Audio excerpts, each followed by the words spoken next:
Radyo-Katipunan, 87.9 FM. Radyo, radyo, radyo, radyo, radyo, radyo, radyo, katipunan. Radyo, katipunan. Radyo, katipunan. Radyo, radyo, radyo, katipunan. Radyo, katipunan. Voice of the Eagle, kami di mapipigil sa pagbabalitang tumpak at tama. Buhay Atenista, sa loob sa labas ng eskwela, ating ibibida lahat ng eskwela. Radyo, radyo, katipunan. Radyo, radyo, katipunan. Radyo, katipunan. Katipunan. Kawal ni Ignacio, katipunero sugo. Todo sa kayod, tunong at tulong. Lipad na Blue Eagle, galing hiding at tigil. Blue and white, one big fight. Radyo, radyo, radyo, katipunan. Radyo, radyo, radyo, katipunan. Radyo,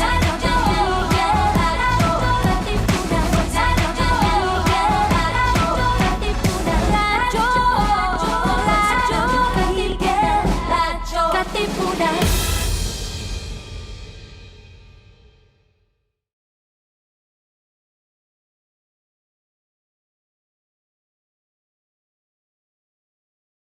All caps, mga Atenista! It's time to level up! Your talk variety program showcasing the best in media and other fields. As we feature the most loved personalities and the best practices of what we truly refer to as Magis. Together with multi-awarded multimedia guru Mr. Noel Ferrer, let's all level up every Fridays from 3 to 6 p.m. here on Radyo-Katipunan, 87.9 FM. All caps, mga kapamilya, kapuso, kapatid, kabarkada, mga katipuneros. It's time to level up with your host, multi-awarded multimedia guru Noel Ferrer here on All Caps, Ateneo Level Up.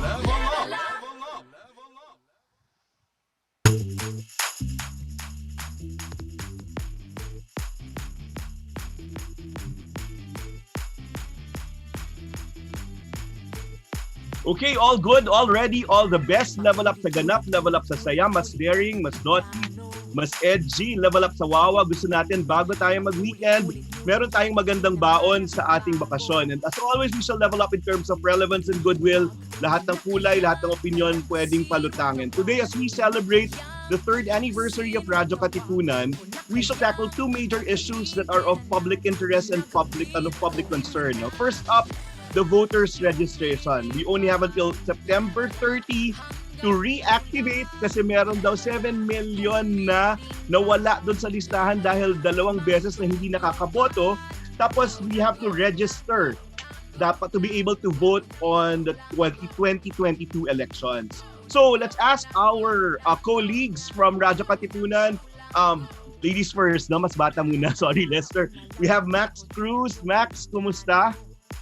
I want to ask, Max, how important is registering yourself for the upcoming elections? Are you registered at all? I'm not yet registered. I actually have some questions which I'll save for later. But I think it's very important because, I mean, they do say that voting is a right and a responsibility. So it's one way that we can get our voices out there and one way we can decide for ourselves and contribute to how things in the country are going to go, especially for the next few years. So Very good. very important. Very important, and yun nga, kailangan yung mga kasama mong mga kabataan, 3 million of you, I think yun nga, 1 million meron na. Pero yun, 3 million pa yung kailangan yakagin para mag-register. And now, hindi na masyadong kabataan, pero yun, very, very involved and very informed. Our head of the Jesuit Music Ministry, si Lester Mendiola. Les, kumusta? Hello, good afternoon, Noel. Good afternoon to everyone watching Level Up. I think napakahalaga na magrehistro para sa darating na halalan dahil we have to exercise our right to vote. Yes. Ako, I have been registered and I have been voting for many presidential and senatorial and local In local elections elections. already. But I have nieces that are not yet registered, so we're planning to accompany them to register really soon. And we were talking about it that after this episode, we will run a campaign hanggang September 30 na magpapaintindi at pagyayakag ng mga tao para magrehistro, di ba?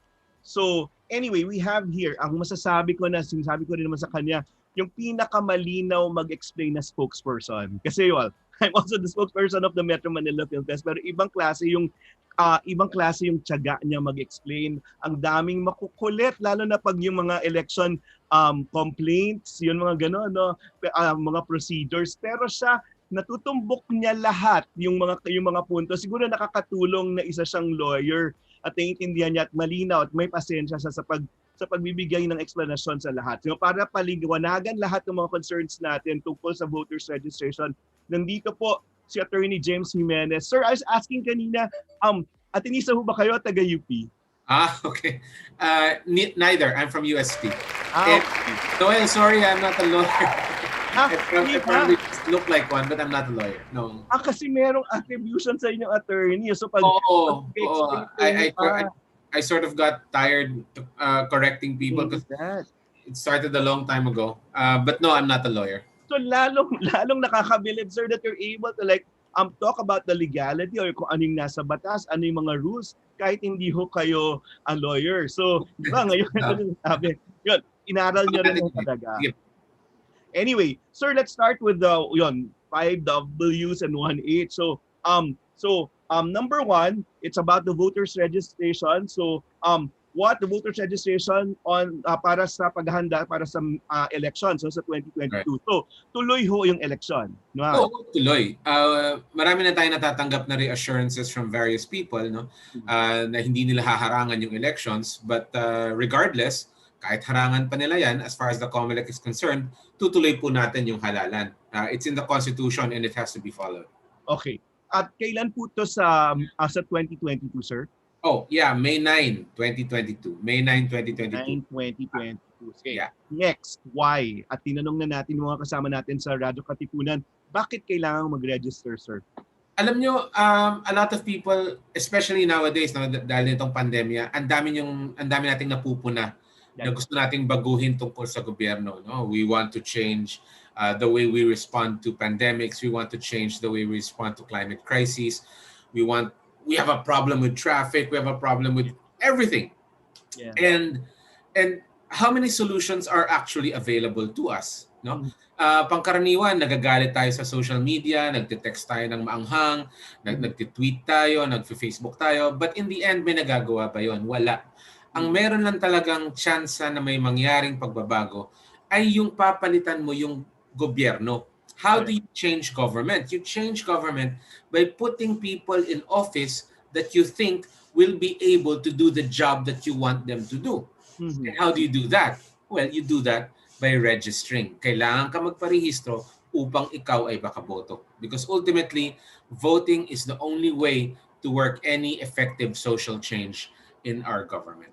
That's very true. Di ba sinasabi ko nga, walang karapatang magreklamo yung hindi bumoboto, yung hindi nakapagrehistro, di ba? So yun pa yung maingay talaga. Pero sabi si Joby Miroy, sabi sa atin, hindi, meron pa rin tayong karapatang basta nagbabayad ng buwis. Pero kung minsan, di ba, parang we have a stake in governance, tangkilikin na ho natin or gamitin na natin yung ganung karapatan natin. Anyway, the next question is, sir, after the what and why, who? Sino po yung pwedeng mag-register? Lahat ng 18 sa araw ng halalan ay may karapatang bumoto sa halalang darating, no? Again, if you're 18 on May 9, 2022, then you have the right to vote. Now, in order to exercise that right, you have to register. You have to be 18 and above in order to register, and you must not have registered before. Okay? Kung hindi ka pa nakakapagparehistro dati, pwede ka mag-register for the first time ngayon and you'll be a registered voter. That's great.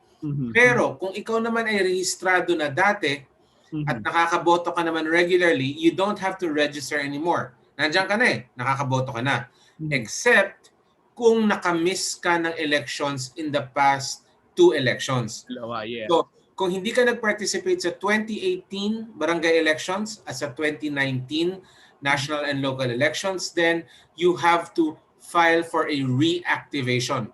Reactivation, not a new registration, a reactivation of your registration. Kasi ang nangyayari, if you miss 2 elections na magkasunod, well, to speak of it in social media terms, yung account mo nasususpend. Alright? Yes, So sir. you have to reactivate your account essentially, and you do that by filing for a reactivation. Pwede rin pong magparehistro, we use the term magparehistro, yung mga lumipat ng tirahan. Yes. So kunwari, dati tiga Iloilo ko, ngayon tiga Maynila na. Or dahil sa COVID, na-strand ako dito sa Manila, ayoko na, hindi na makaka-uwi. Pwede ako magpa-transfer ng registration ko doon sa lugar na pinaglipatan ko. Okay? Hindi doon sa pinanggalingan ko, doon sa pinaglipatan ko. Alright? So these are the broad categories of people who can register. Sir, OFW, sir. Oh yes, OFWs definitely. Thank you for reminding me. Yeah. Yung mga nagtatrabaho overseas, they can register to vote with the overseas voting system. Kung umuwi sila sa Pilipinas, kailangan din sila mag-register because kung inabutan ka ng May 9, 2022 at nandito ka pa sa Pilipinas, definitely hindi ka makakaboto unless nagpa-transfer of registration ka. So, OFWs or overseas voters register to vote overseas who are now in the Philippines and will be in the Philippines on May 9, 2022, you have to transfer your registration as well. Malinaw na malinaw. Sir, paano yung PWD? Yung mga ganon? Yung may kapansanan? Paano pwede pa rin silang magparehistro, no? Definitely, yung mga PWD, mga senior citizens, ito Yes, yung mga tinatawag nating vulnerable sectors. sir. The issue with them really is access, no? Yes. How easy is it for them to get to the COMELEC office? Kaya nga nakikipag-ugnayan kami sa mga advocacy groups na tumututok sa kanila because while we can make the process easy when you're at the office, it's sort of another thing to get you from your home and bring you to the COMELEC office. Yeah. Doon nagkaka-issues yung mga kapatid nating persons with disability at saka senior citizens. But if they are at our office, they get priority treatment at all times. No? So kunyari mahaba yung pila, may nakita kaming PWD dyan, automatic yan, dadalhin yan sa harapan ng pila para siya na kagad ang ma-serve. Very good, very good. Next, sir. When? Hanggang kailan? So, September 30. Hanggang anong oras ng September 30, sir? Hanggang 5 o'clock ng September 30, 2021. Yan po ang deadline ng ating voter registration. But I'd like to add another deadline to that. Go, We sir. have another deadline, and that's August 31, 2021. Wow. August 31, or 1 month earlier than the deadline for registration, is the deadline for overseas voters who transfer their registration from overseas to the Philippines. No? Panawagan to sa may mga kapamilyang overseas workers, no? Especially yung mga nagsiuwian. Do you know that there are more than 600,000 repatriates? 600,000 repatriates because of COVID, and a majority of them are registered voters who will not be able to vote in 2022 unless they transfer their registration. So that's 600,000 of them. And right now, as of right now, only roughly 12,000 have actually registered. And you have less than 6 months to go.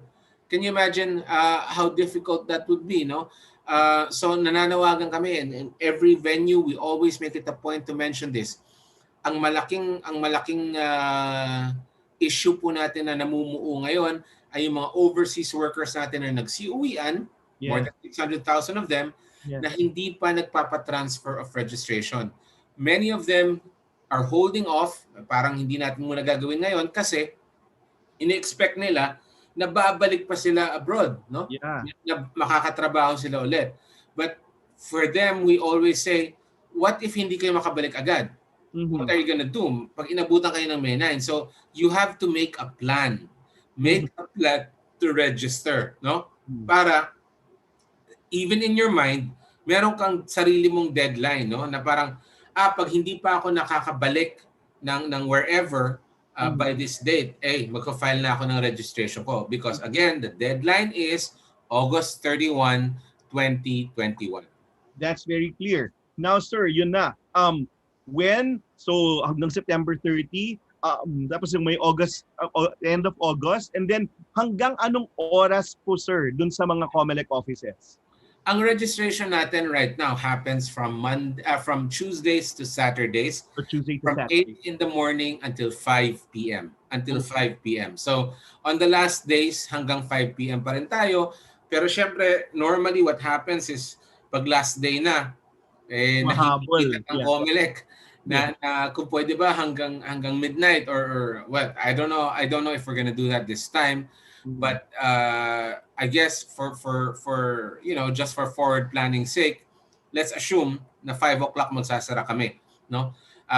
Mahirap din kasi pag binigyan ng assurances yung mga kababayan natin, kung minsan Last minute. naman mas lalo nilang nila last minute. I remember one time I was in Quezon City and I was surprised na ang dami-daming tao, and apparently someone had spread the rumor that was the last day of registration.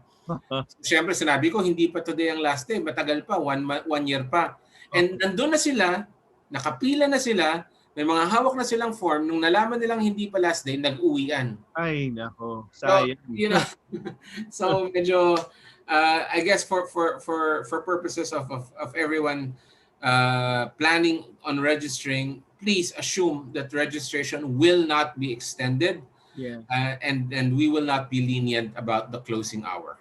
So 8 to 5 every day, Tuesdays to Saturdays. So That's right. actually, in-extend yun na po ng hanggang Sabado, no? Just recently. So That's right. yun yung maganda. Next, saan po? It will be at the COMELEC office. But It will be at the COMELEC offices, yes. are there any other ways or other places na pwede silang magparehistro, sir? Sa ngayon, hindi pa eh. In outside of Metro Manila, nagkakaroon ng satellite registrations, and those were announced locally, no? We have Facebook pages, so if you're living outside of Metro Manila, please try to find the Facebook page of your local COMELEC. Diyan tayo nag-a-announce ng satellite registration. Pangkaraniwan, nagkakaroon ng satellite registration sa mga palengke or sa mga places na matao. In Manila, for instance, we're planning on hosting satellite registration in malls. Very good. So when that happens, we'll make the proper announcement. But for now, sa COMELEC office lang po talaga. Ito po yung mga poblasyon ng inyong mga cities or municipalities. Mamaya pwede natin pag-usapan, baka churches pa even, no? Baka pwede ibukas yung mga simbahan. Or, sir, nakikita niyo ba yung pwedeng sabay or magkasunod, magbabakuna tapos magparehistro kung hindi sila nakarehistro? Well, we'll see what happens there. Kasi, alam mo, ako, I totally agree with the need for vaccination.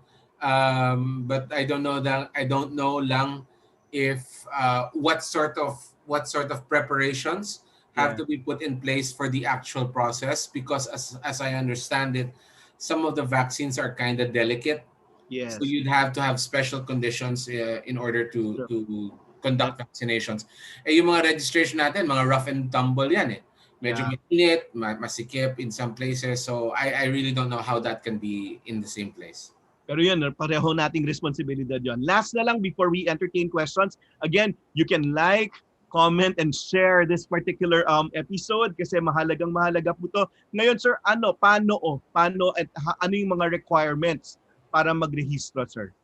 For registration, ang kailangan mo lang naman talaga valid ID, no? Okay. A valid ID. A valid ID can be, a driver's license, a passport, a company ID, a school ID. But here's the thing. When we say valid ID, what we want is an ID that proves your identity. Okay. Therefore, pasok ang passport. But also, a valid ID is one that verifies your residence. Okay. Therefore, a passport is an incomplete valid ID, if you take my meaning, no? Yeah. Because it will prove your identity, but it will not prove your residence. So if you're going to use a passport, then you're going to have to bring with you other proof of residence. So katulad niya ng mga billing statements, yan. Or if you're renting, then a copy of the lease contract in your name. That would be acceptable as a proof of residence. Now, marami tayong kababayan na walang ID.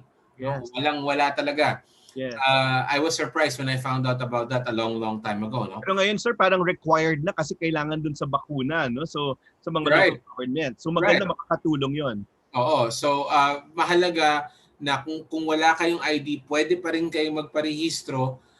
Just bring along someone who is a registered voter in the area where you are registering. No? So, kunwari, yung kapitbahay mo, registered voter, bitbitin mo, sabihin mo, oh, sige, patunayan mo na ako'y tiga dito. And that will be accepted. Another note, yung mga estudyante, because I said valid school ID, di ba?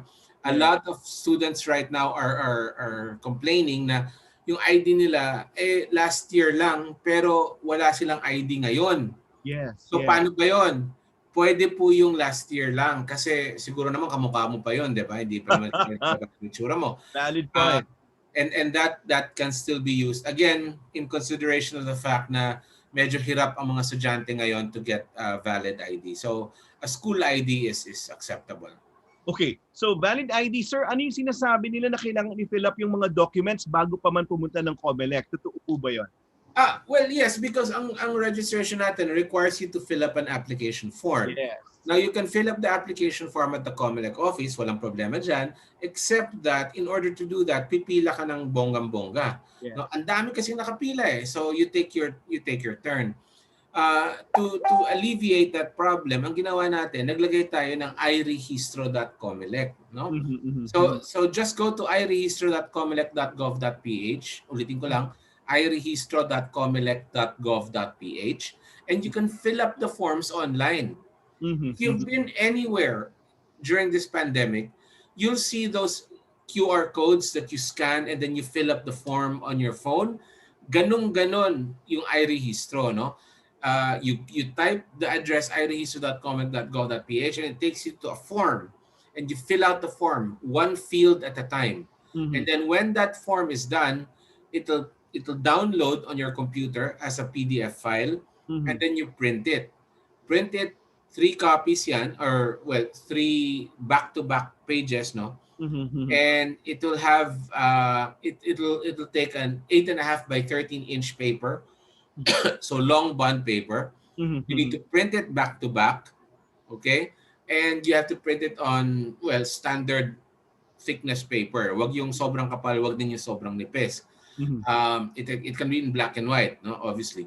So back-to-back, long bond paper, print it out, but do not affix your signature on it. Okay. Huwag ninyong pipirmahan because you need to sign that in front of the COMELEC office. Okay, that's very good, sir. Sir, anong alternative mo nun? Kung wala silang printer, yung forms available pagpunta nila sa COMELEC. That's right. Pwede sila mag-walk-in. What they can do is they can set an appointment, tas doon na sila mag-fill up. Okay. Anyway, we've covered the basic requirements and then the 5 W's and 1 H. We can now ask Max and Lester for the questions and the questions of our listeners and our audiences. So let's start with you, Max. Go. Hi, Attorney. So, Ateneo school ID doesn't have the birthday on it and doesn't have certain info that's usually present in a legal ID. But since it's a school ID, would this still be sufficient for registration? Yeah, normally we don't ask for you're gonna fill out the birthday on your form anyway. So we don't need to see that on your ID. We need to see your age though. So we need to know, for instance, from your school ID, we need to have a general idea of how old you would be. And we can see that from the year level on the ID, or if that's available. In any case, just as a note, if offices have a question about your age, there have been election offices that have asked for copies of your birth certificate. Please understand that the birth certificate is not a proof of identity, it's a proof of age. Yeah. And normally, hinihingi natin yan for SK registrants and for people who are particularly young-looking, no, or who naduda kami na of age na. But to answer your question, Maxine, very quickly, yes, school IDs, even the Ateneo school ID, will be acceptable. Okay, thank you. Last question. Yes, sir. We've seen some potential candidates that are already posting on some nga nasa government properties and private properties that seem to be early campaigning. I think it's your tweet or si Commissioner Guanzon that says that it is not a violation because it's not yet election period. But does COMELEC plan to revisit the rules in terms of campaigning? Well, it's my tweet. And second, we would love to change the rules, but we can't. The problem there kasi is the legal definition of campaigning. Yeah. Campaigning is defined as an activity that's undertaken by a candidate. I mean, it's a whole definition, but Mhm. the crucial part there is that it's undertaken by a candidate. And a candidate exists only if two things concur. The first is if a person has filed a certificate of candidacy, and second, if that person has reached the campaign period without being disqualified, which means you're only a candidate at the start of the campaign period, which is like all the way out there in February 8 pa, if you're running for national office, and March 25 if you're running for local. Which means that right now, until that point, you are a private citizen exercising your right to express yourself. No? And if someone actually does that for you, well, they're expressing their support for you. In fact, yun nga ang nakakatawa dito is a lot of people are against that practice because it's kadire, it's gross, it's epal, etc. Well, yes, it's true. It's all of that. Kaya kailangan kayo magpa-register, no? Oo. But here's the reality of it, Algo, and I'm speaking directly to those who feel like they should be running as well. You can do this too, guys. If there's someone that you like, who you want to run, do it for them then. If they're doing this for their candidates, you can actually literally do it for your candidate as well. You've seen all of those run girl run streamers on cross. But they're on public spaces, so you need permits to like put them up. Right. So it's not an electoral offense, but it could be an offense against public order. It could be a public nuisance, di ba? Pwede yan. But what I'm saying is there are legitimate avenues of expressing your opinion. For instance, if you were to put up a Facebook page now to push for the candidacy of a person you really, really like, that's fine. They'll complain about it as well. But then you say, you do it too. Because that's the problem. And we've been pushing against this loophole for the longest time. Since 2013. We've been talking to Congress over and over again, year in and year out, telling them, you have to amend the law. Because the Supreme Court itself said in Peñera versus COMELEC, Supreme Court, and I'm paraphrasing, Supreme Court said, hey, look, we know how stupid this looks. But this is what the law says.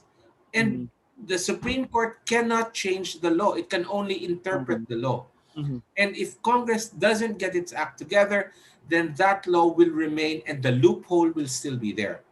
So I'm figuring if you're being pragmatic about it, what's good for the goose should be good for the gander, right? So that's where we are now. Of course, in an ideal world, dapat hindi pwede yan. Because it skews the playing field in favor of the candidate with more money, right? So again, it's disgusting, it's gross, and certainly I would like people to vote against people who do that. But legally speaking, there's really no consequence for it for them. Our friend from TV5, Joey Francisco, sir, said nga, sinagot nyo nga rin daw na hindi tama, pero hindi bawal. Yes. So yun yung sagot niya talaga. Anyway, sir, a student of mine from Ateneo, si Reo Garovillo, said this, read that the COMELEC will be a guest in your show. Hope it's not too late to request. If you can ask your guest if the COMELEC offices are open on Saturdays and we can walk in. Try to register online but it's full na daw. Will register my daughter also as a new voter. Yes and yes. It's open on Saturdays and you can walk in. Absolutely. Okay. Next, sir, from G3 San Pedro, San Diego.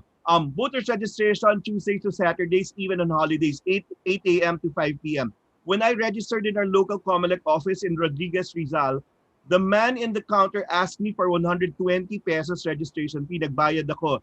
And then he said in a smug and lazy face, tapos na ang registration, bumalik na lang daw ako sa susunod na linggo. Hindi ako pumayag. It was only 1 p.m. and a Wednesday. I insisted that the registration is until 3 p.m. at walang bayad. One of the people in the office recognized me and offered to assist me. The man returned my 120 pesos and then I was allowed to register. So walang ibang nakapila. Sir, may mga ganung reports ba kayong nakukuha?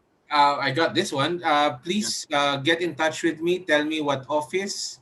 He said something kanina. Yes, Rizal? Rodriguez Rizal. Yes. Yeah, and if you could give us the contact number of the person, then I would like to speak with him so that we can institute action against that whoever that asshole did that tried to get money from him. Sige That's po, wrong. forward that. Max, Les, any other questions? Go. All of the questions I thought of along the way were actually already answered because it was very informative. So I'm good. Siguro additional question ko, sir, is I'm not sure if we are in the light of the end of the pandemic during elections in 2022. But just in case that we are still in a state of pandemic, is there a plan on how the vulnerable members of our society can vote safely and can avoid long lines Sure. in precincts? Thanks, Les. I think it would be safe to say that we would not be out of the woods by the time the elections come around. Even with the purported vaccine on its way, we're never going to get vaccinated enough. At least not in 2022. No, malabong mangyari po yan. So we are planning on the basis of pandemic conditions existing in 2022. Yeah. So having said that, we are working very hard to make alternative means of voting available for our vulnerable sectors, particularly our older citizens and our persons with disabilities. No, specifically, we're working on absentee voting for PWDs and senior citizens, and there's a proposal in Congress for postal voting. Now, of these two, postal voting and absentee voting, I would say that absentee voting is the more likely to be successfully deployed. Postal voting sort of leaves a lot of things to be done pa, no? Because you're gonna have to rely on couriers or mail service, and there might be some systemic problems there. Not to mention the fact that a lot of people are already sort of iffish about the mail system. So ang malamang mangyari niyan is absentee voting or even early voting for our senior citizens and persons with disability. How that will work is they will be voting ahead of time from the rest of us, which means they will be voting in places na wala pa masyadong tao at sila lang. And so we'll be able to control the environment better than if they had to crowd in with the rest of the estimated 61 million registered voters. Galing. Sir, how about the manner of campaigning, sir? So that's a manner of voting. May iiba ba dun sa pagkakampanya? Sa mga rules? Absolutely. I know that in the past few weeks, people have been talking about an outright ban on face-to-face campaigning. In a perfect world, that would be great, except that it is not a perfect world, and we have the digital divide to consider.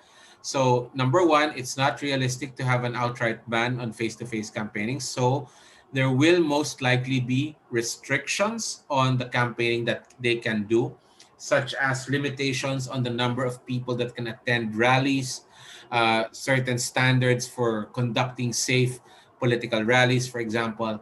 But there will also be a concomitant increase or opening up of social media as a platform for campaigning. The COMELEC will be working very hard to make sure that the social media remains a level playing field. As it is now kasi, medyo merong advantage yung mga may kakayanan. No? Both in terms of mounting a social media campaign and in terms of accessing information from a social media campaign. So it's both sides. Politicians with more resources will be able to make maximum use of social media. At the same time, voters with access to internet will have the sort of access to information that voters without access to the internet Yeah. will get. So there is a need to level out that playing field, That's and we're looking at various ways. We're going to talk to the social media companies. I've sent out invitations to them as well, so that we can sit down and talk about this problem, because well, we're coming up on the campaign period. The campaign period starts in February 8th, no, for national offices. But let's be honest, people will actually be campaigning long before that, right? that's true. Ngayon pa nga lang, as Lester pointed out, Yeah. nagsisimula na yung mga campaign feelers. Yeah. So we need to get this going stat. Yes, sir. How about, sir, yung spending? How can you like monitor the spending kung nasa social media na yan? So you'll be getting rates at mga ganong klase. Well, as far as social media goes naman kasi, libre naman ang social media pa rin eh. Sir, Right. hindi. Yung iba, di ba, nababayaran na rin? Well, oo. But in general kasi, distribution on the net is free. You can boost it, That's definitely. And you can put ads there. And we already put in place a mechanism for us to actually monitor that sort of spending. But ultimately, a lot of the expenses for social is still in the production side That's true. rather than the distribution side. So we do have mechanisms that will allow us to keep track of the ads put out by individuals and by political parties. And in that, the social media companies are very good about helping us with that. No, they sort of whitelisted us, and so we have access to a lot of that information. Very good, sir. Kasi mga ambassadors or mga endorsers, social media endorsers, influencers, di ba? Merong bayad din sila. So Yan yung sinasabi ko na yung cost nila nasa production side, no, rather than on the distribution side. This is different from broadcast advertising, true. where the main cost is the distribution cost, no, yung pagpapa-ere. And so yung production cost medyo nilalamon na nung cost ng pagpapa-ere. That's true. Sir, Yeah, since go. Noel mentioned yung regarding spending for campaigns, in the history of COMELEC, is there anyone that was already held accountable with regard to spending too much than what was intended for campaigns? Absolutely. We unseated meron the na. governor of Laguna a few years back, no? And there are some cases still pending in court, but the one that's actually reached finality is the governor of Laguna, who was unseated because of overspending.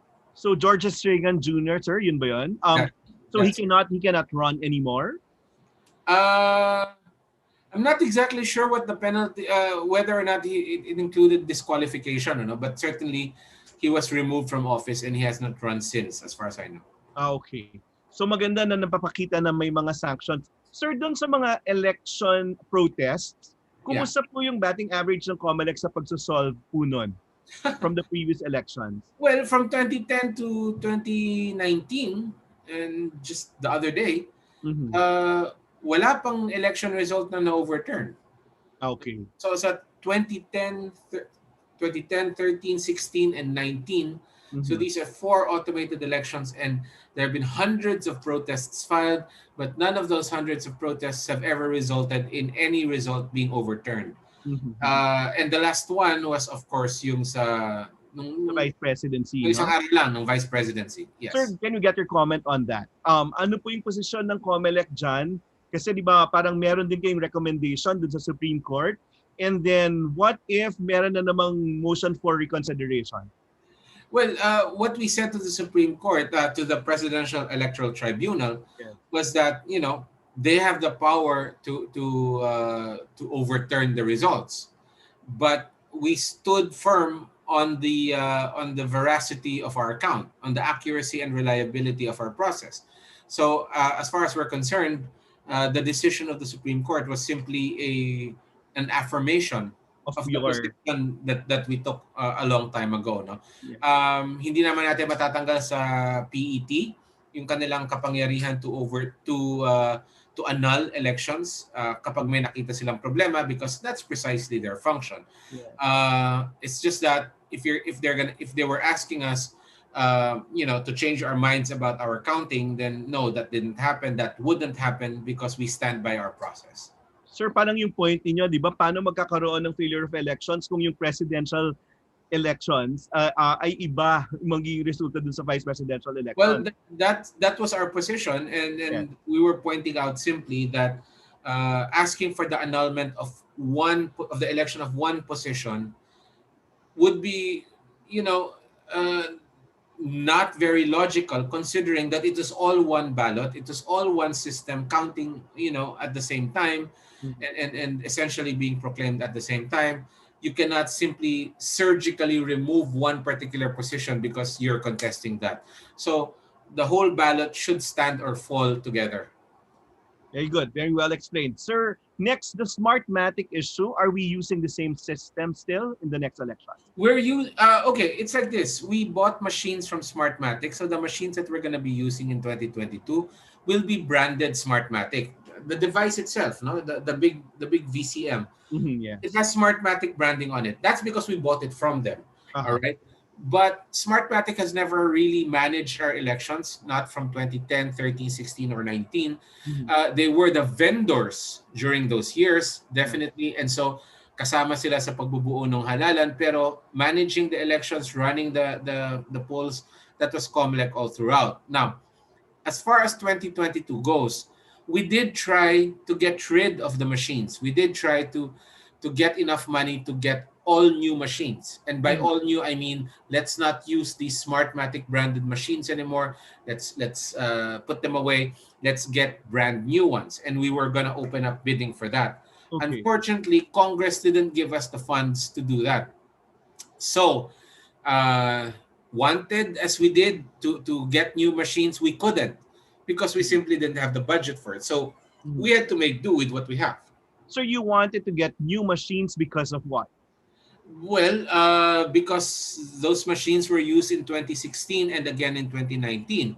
Normally, we would like to use brand new machines to make sure na walang questions on that score. Kasi ngayon pa lang even if we refurbish this, some people are gonna say, those machines are old. Yeah. And so just to forestall that, let's get new machines na lang. Yeah. Unfortunately, hindi naman tayo pinagbigyan. And again, an incidental benefit to that would have been, we might have gotten rid of the word Smartmatic in the elections if we had done that, except that we didn't because we couldn't. Okay. Any other questions, Max? As a new voter, actually, a lot of my questions and concerns were already brought up and answered. So like after this session, what I'm thinking right now is, okay, as a new voter, I feel a lot more secure in the process and a lot more excited to carry it out myself. So thank you for that. Thank you. Very good, sir. But can you give us a data, sir, as to how many people registered already and ano pa yung target po natin? Well, as of February 11, we've had about 1.9 million registrants.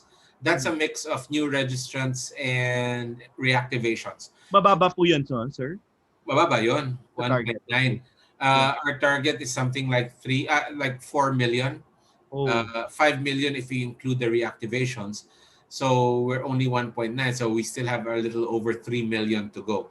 And as if that weren't pressure enough, we need to do it by the end of September, which gives us about 6 months or 7 months, I guess, in order to do this. So it becomes very urgent to get people to register and to, get them processed para makaboto sila sa darating na halalan. Pero paano na yan, sir? Parang how many voters, how many registrants can the COMELEC accommodate per day? The vote registration machines that we have, the devices that we use, process included, they can accommodate up to 70 per day. 70 per day. Hindi ako magaling sa math, sir. So 70 per day. 70 individuals per day. And how many offices? Ayan, unfortunately, it's not 1:1. Ano? So in some offices, marami tayong makina. In some offices, isa lang. In general, yun na nga, an office would serve anywhere from probably around 65 to 80 to 90 per day. No, again, the problem really is not so much that people are not coming. The problem is really the process. Yes. The process takes time, and with COVID measures in place, we Yeah. hindi natin sila pwedeng siksikan. Doon tayo bumabagal. Sir, paano yun? Yung mandatory biometrics, di ba, na kailangan gawin? Oh yeah. Kailangan nila magpa-biometrics kasi that's part of what the law says, no? We have a mandatory biometric system. So they need to get their picture taken and their fingerprints and their signature. And that's what they do on the voter registration machine. Yes. The voter registration machine is actually a complex of devices. It's not just the one machine. So it's a complex of several devices that take your picture, take your fingerprint, and record your signature. Sir, saan po tayo kulang sa makina? Sang machines tayo kulang? What do you mean? Yan, kunyari, parang if we are to accommodate yun nga, the 7 million reactivation and then 3 million pa na new voters. Parang ano yung yun? Yeah, I understand. Well, ordinarily, wala tayong problema because ordinarily, we would have about 2 years to register that many people. Nagkaka-problema tayo ngayon because we are set up for a 2-year registration process because that's how long it usually takes. Sinisiksik natin hanggang Sinisiksik natin. Because if you remember, I'm sure a lot of people don't remember anymore, we actually started registering at the start of 2019. That's true. Kaso napigil, 2020. Kaso napigil tayo eh. Yes, sir. We started January of 2020 and then we had to stop. So nawalan tayo ng halos 1 taon. Yes, sir. And that's the problem. So you don't want to ask the private sector to donate, kunyari, biometrics machine, additional biometrics machine para pwedeng dalhin sa mga barangay or sa mga communities? Hindi pwede because COA rules, and then of course there's also a question of where do we put it, no? Yeah. Again, in a lot of places, COMELEC offices are as small as this box I'm in right now. True. So kung dinagdagan mo pa ng makina yan, hindi na rin safe COVID-wise. No? So we really do have to make do with the offices we have. What we can do is hold satellite registrations. Yes. And that's where so kunwari, dati, we had 10, let's say we had 5 machines running before. Now we can only operate 2 because of COVID measures. But with the satellite registration where we're more spaced out, we can suddenly trot out the 5 machines working all at once. No? So yun yung pinaka great hope natin, yung satellite registration. So big covered courts siguro, no, sir? Or mga schools or churches? As you said earlier, churchyards. We used to do that in churchyards. We would do that in barangay halls. We would do that in clubhouses in those exclusive villages. And then we do that, of course, in malls. No, so yung mga malalaking areas yan, in the atria of the mall, yung gitna, yes, nagkakaroon. Baka yan pa yung mas dumugin, sir, no, kaysa yung mag-shopping. Sigurado yan.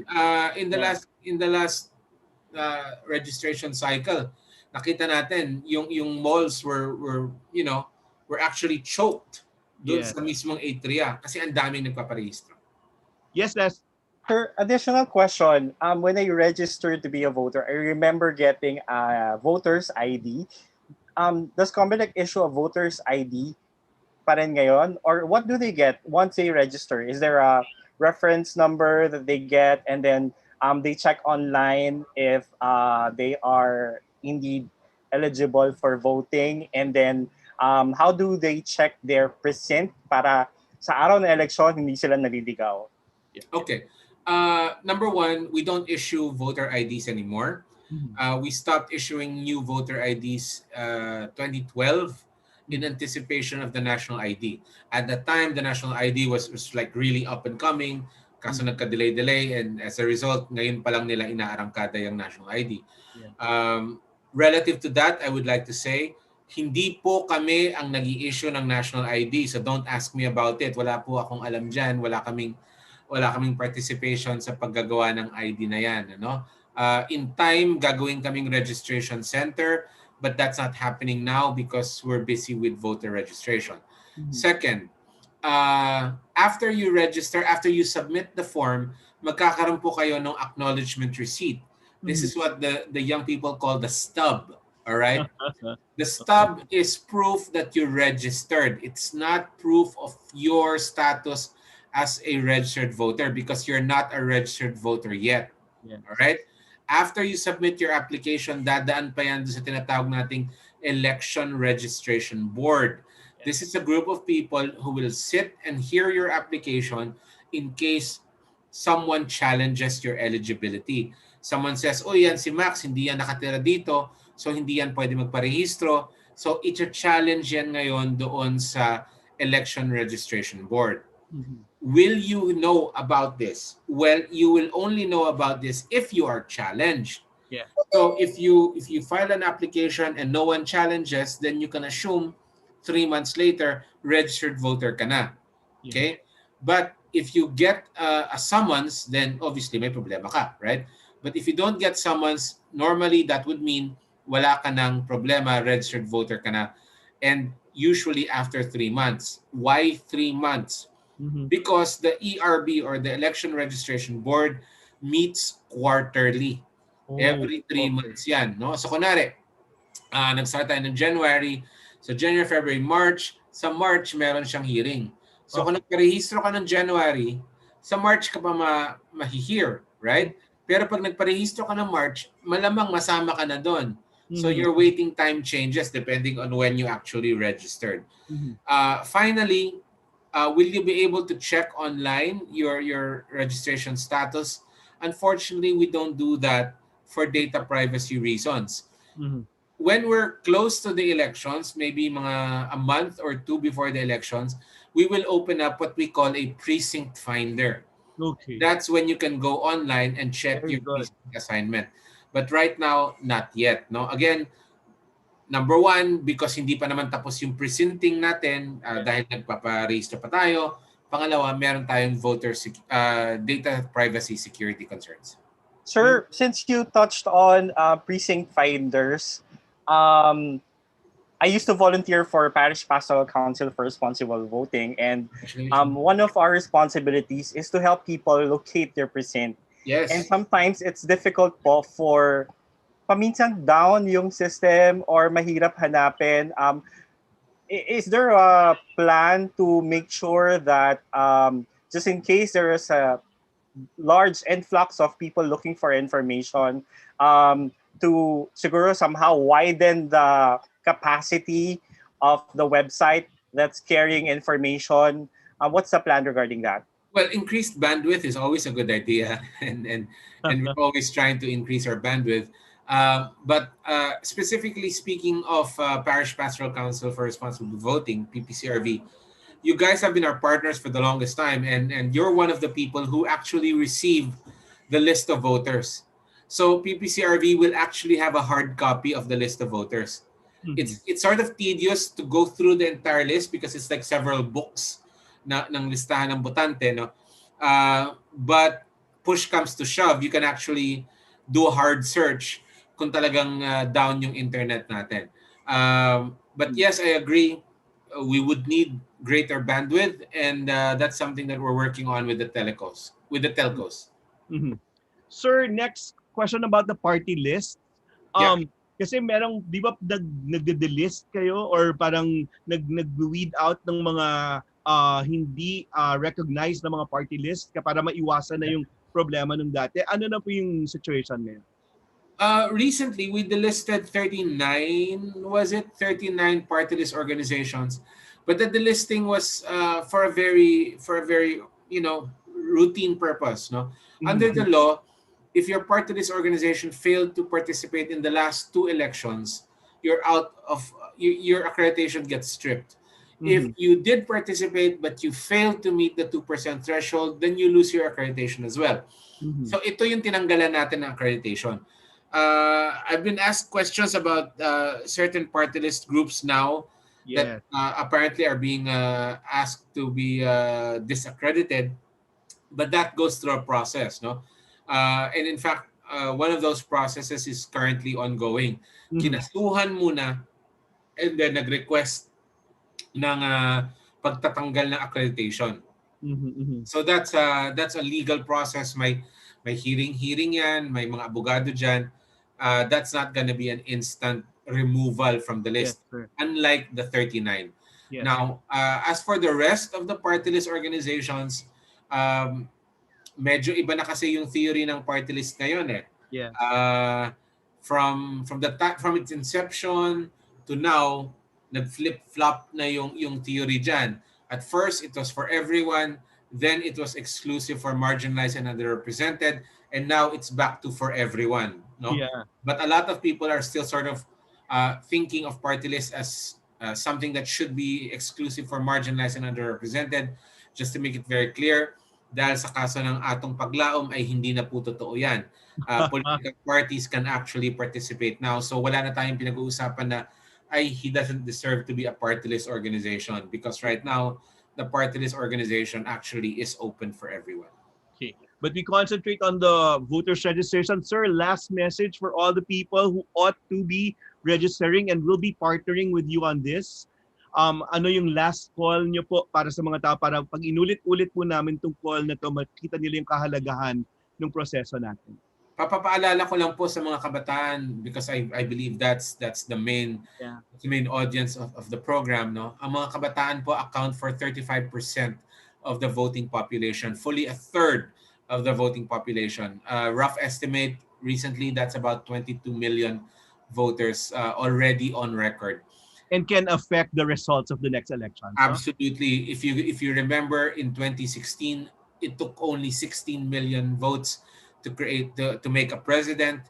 In the last elections, it took only took around 14 million to get the 12th senator into the slot. Mhm. So if you have 22 million, ganyang kalaki ang kapangyarihan ninyo.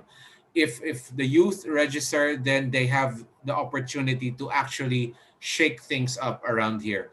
So if you're part of that and you're not yet registered, please do not miss out on your opportunity. Do not sit this one out. This is a very critical elections. We're electing everything from the president, the vice president, senators, all the way down to the town councils. All right, and it's very important. It's a way of rebooting our government. So please make sure you are part of that process. Magparehistro po kayo from Tuesdays to Saturdays, 8 to 5 p.m. Until September 30, 5 p.m. That's right, until September 30, 2021. Thank you, sir. Maraming salamat, Sir James Jimenez. We'll see you again and you have all our support. Salamat. Thank you, Salamat. sir. Thank you. Up next, we're talking about another concern of our general public, which is vaccine. So lahat tayo, yaan yung pinagkakaabalahan ngayon. At katulad ng election, di ba, yung registration, Max and Les, ito parang public responsibility, public duty, at saka yun, dapat hindi mahaluan ng politika. Up next, we're having a doctor, or a well-respected doctor, to join us after this break.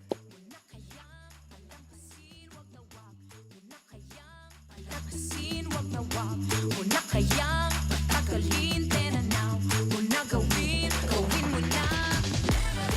Lumilipad hanggang ulan, tumitingkad, matutupad.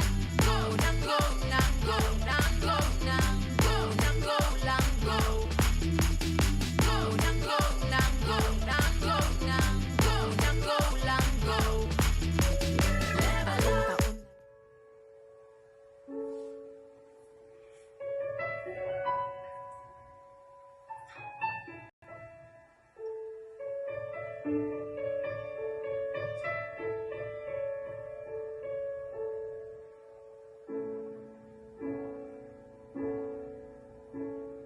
So many things I can't control, so many hurts that happen every day, so many heartaches that pierce the soul, so much pain that won't ever go away.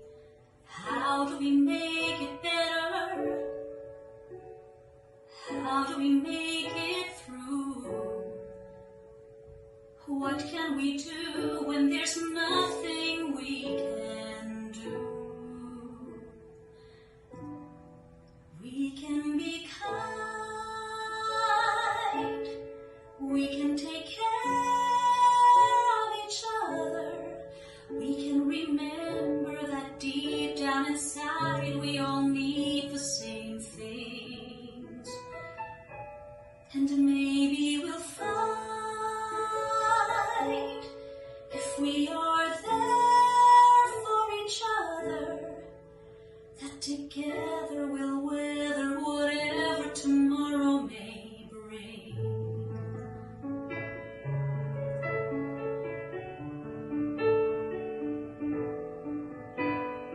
Nobody really wants to fight. Nobody really wants to go to war. If everyone wants to make things right, then what are we always fighting for? Does nobody want to see it? Does nobody understand? The power to heal is right here in our hands.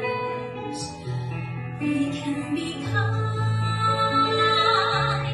We can take care of each other.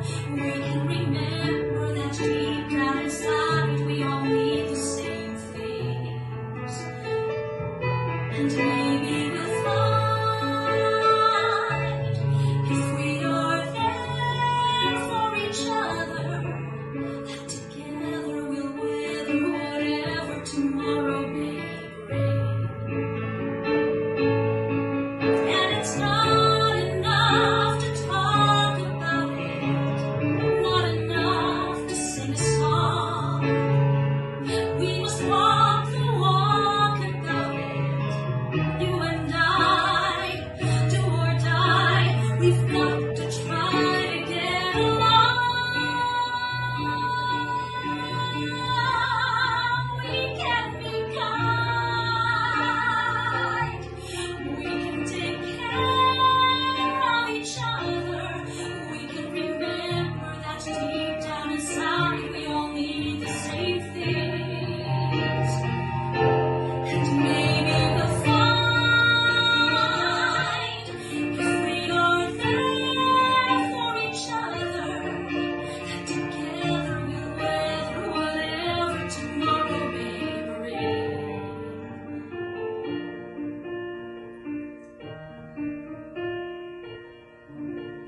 And maybe we'll find true peace of mind,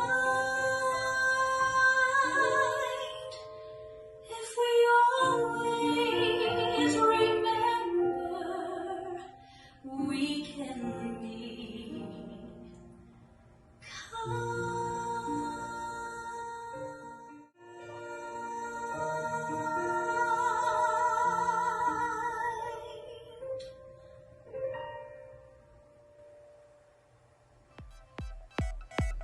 Para samahan niyo na ako. Wag mo na kayang palampasin, wag na wag mo na kayang palampasin, wag na wag mo na kayang patagalin. Tinanaw mo na gawin, gawin mo na. Lakas ng kalooban, lakas ng katawan, wala kang pupurungan pag yumanan dumaan. Sarili pagbutihin, maging isip at damdamin, lahat sila'y ayain ng mag-level up na din.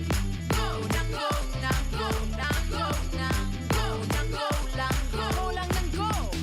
Go na go. Now the second concern after yung the voters registration, nasabi nga natin, responsibilidad natin at dapat hindi mahaluan ng politika.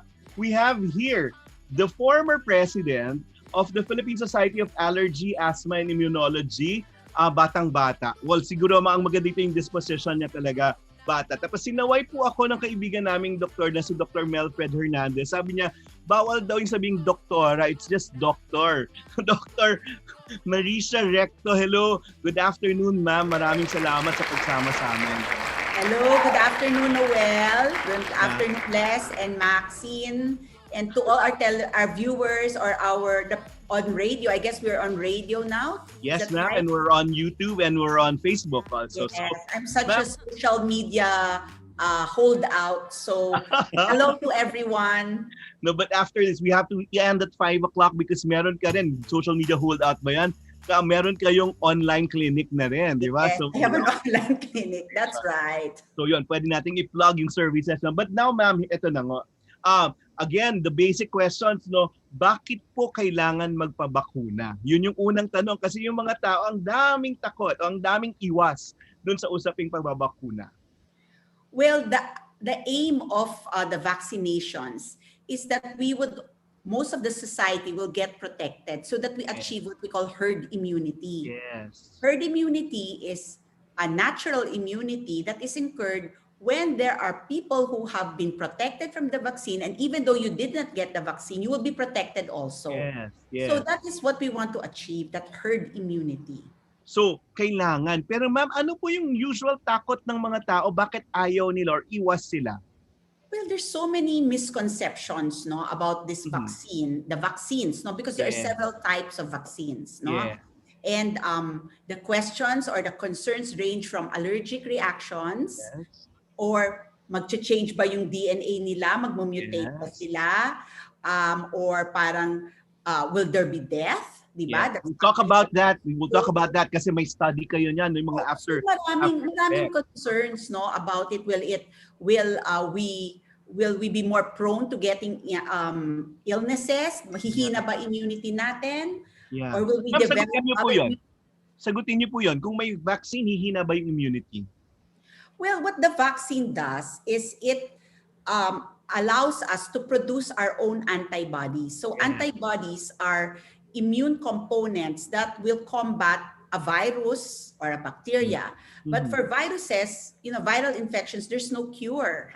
You really your immune system should be the one to control the virus. So that's why vaccines are very important for viral infections, because that's the only preventive measure. Aside from staying away. So the preventive measure occurs because the antibodies are produced in our system that once we get exposed to a virus, then you have protection already. You will not develop the symptoms, or if you get symptoms, they're very mild. Okay. Lester, ayan na. Ano yung basic apprehension ng mga tao? Bakit ayaw magpabakuna? Ulit, so that Doktora can answer. Well, ang dami kasing kumakalat sa social media, Noel, Good. Okay. about someone died because of the Sa vaccine. ibang bansa, yes. Abroad, sa ibang bansa, mayroong mga ganong cases, no?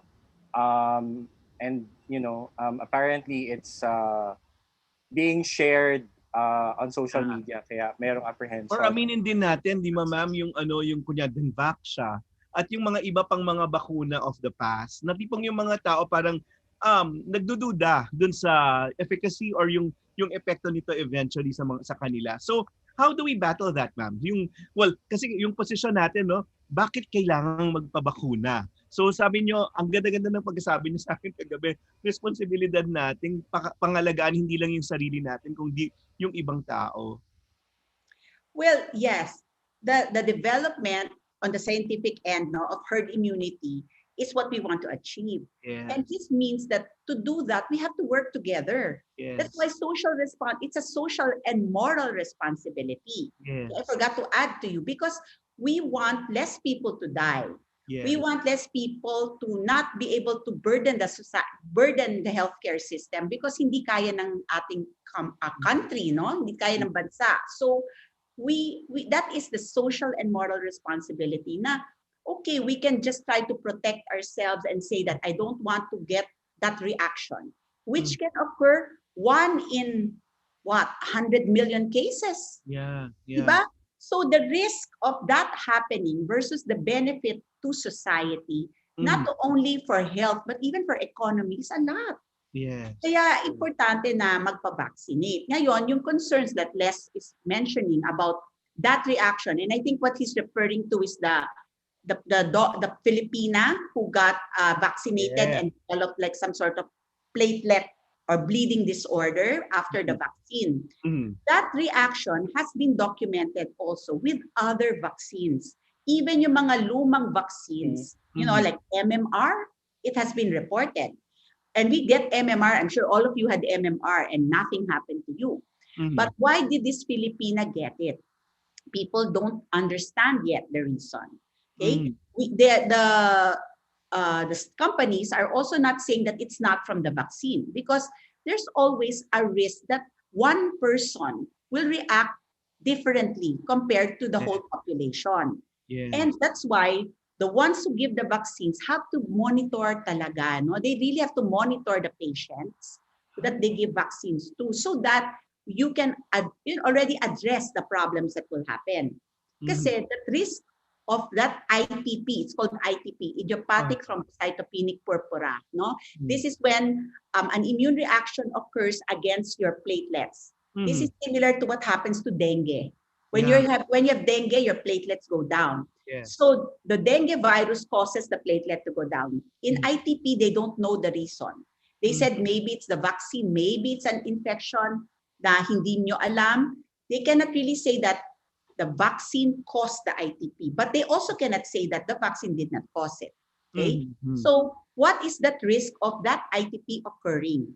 You can count this number of people with your hands versus the millions in the world that have been vaccinated.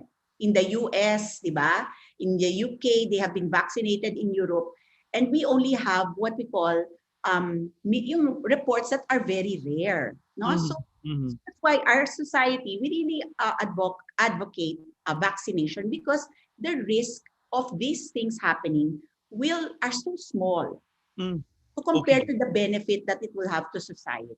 Wag lang naman matapat talaga sa iyo, ma'am, no? Kasi kung yung small, alam mo, God's will. It's God's will. I believe in God. Okay? So I believe that if it is your time, it's your time. Okay, ma'am, tanungin natin, siguro naman hindi pa natin time. Sino yung dapat or sino yung pwedeng magpabakuna? Okay. I think I shared with you, Noel. We have already, graphics, no, that we send. But those that can be vaccinated are basically, for now, the studies kasi have been showing that patients who are 18 years old up to 65, because these are the ones that were tested in the studies of the vaccines nagbinigyan ng EUA. Okay. So, but there are also some of these studies that are still ongoing, and they have studied it also for the elderly. Yes. Okay, so yung mga children, hindi pa napapag-aralan, but it doesn't mean that it cannot be given. Okay. So for now, that's the age recommendations. Yes. Now, if you have allergies, it's not a contraindication to have the vaccination. Okay. Unless you've had a reaction to a COVID vaccine already. Like for example, you had a vaccination to the Pfizer vaccine, and there's supposed to be a booster dose.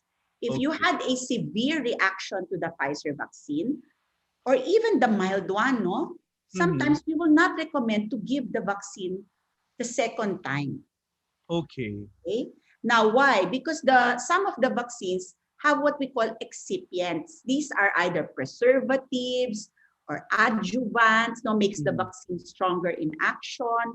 They are the ones that cause the reaction, not the virus mismo, not the vaccine component. So, mas malakas daw yung second dose. Tama ba yun? Well, that's the studies done in of the Pfizer vaccine, because that is the one that was first given EUA, no? That was what was reported, that the second dose had more reactions.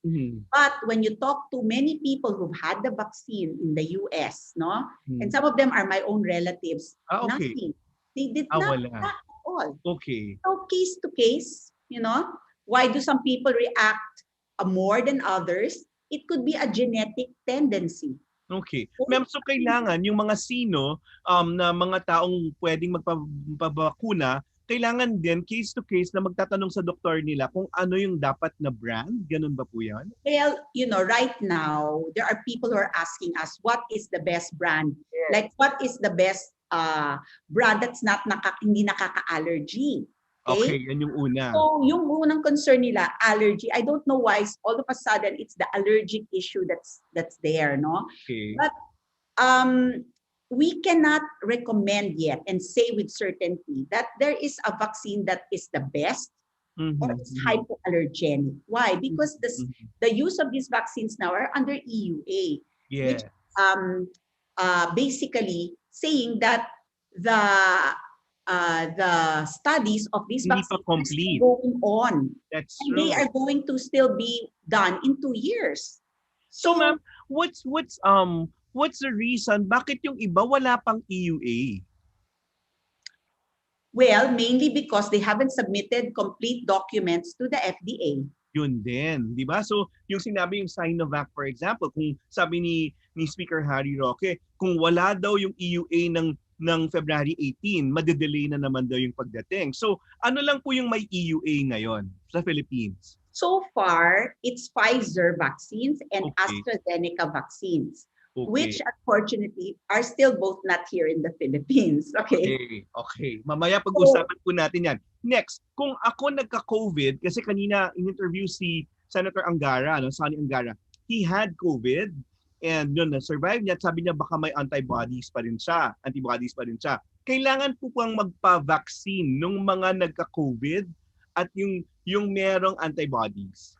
Well, right now, the experts are recommending still for them to be vaccinated. Pero hindi priority, no? Hindi priority. So Yes. usually, they're saying that if you've had the COVID already, around 3 months after the COVID is the Yeah. earliest time you can have the vaccine. But you know, now studies are showing that the COVID immunity generated by a COVID infection can last for 6 months.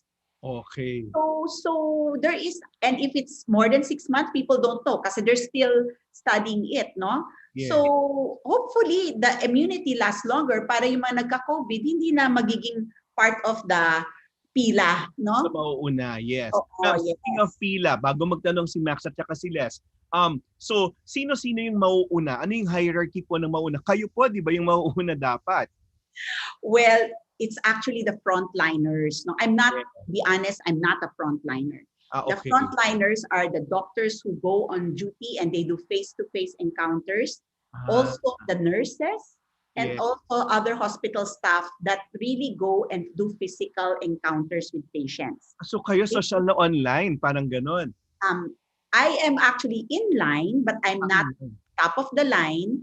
But Okay. because I am connected with UPPGH, Yes. our director has ensured that we in PGH, the staff will be given vaccines, all of us. Kunyari, I'm trying to understand kasi your spokesperson was chosen to be the first one na babakunahan because Yes. of the story na nagka-COVID.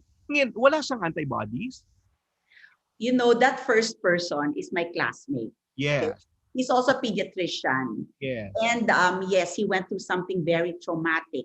But he actually got his COVID last year pa, di ba? Last year pa yon. Yes. So, unfortunately, we do not have yet the facility to determine if the antibodies that he has are the protective ones. You know, the antibody test that you hear about, the rapid antibody test, those are not the tests to show that you have antibody protection. Talaga? My God. Yes, because antibodies are many kinds.